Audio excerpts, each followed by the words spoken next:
Nevjerovatan lijek koji ću vam danas predstaviti ima samo 2 sastojka, ali je izuzetno djelotvoran u borbi s mnogo različitih zdravstvenih problema.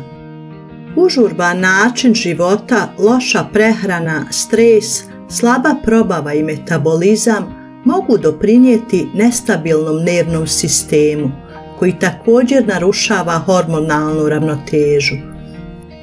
Ako dođe do hormonalne neravnoteže, na maternici mogu nastati miomi, a na jajnicima ciste.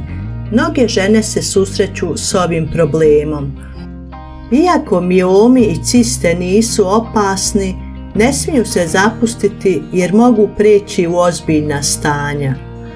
Glavni sastojak ovog lijeka je poznata čuvarkuća, naširoko korisna biljka koju su u početku uzgajali Rimljani i Grci. Latinski naziv čuvarkuće znači uvijek živa, a ova biljka definitivno zaslužuje svoje ime jer nudi brojne ljekovite nutrijente, posebno kada je riječ o liječenju ciste i mioma.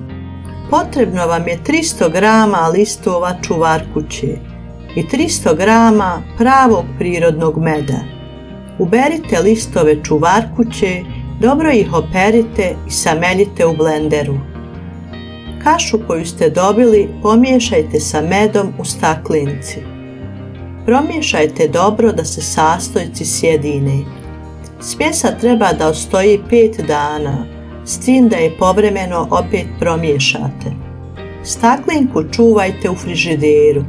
Nakon 5 dana možete da je konzumirate. Ovaj lijek se uzima svaki dan 3 puta dnevno.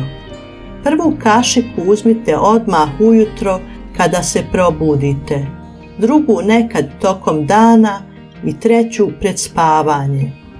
U praksi se ova kombinacija pokazala jako djelotvornom kod svih vrsta cisti u organizmu, a posebno na ženskim organima i dojkama.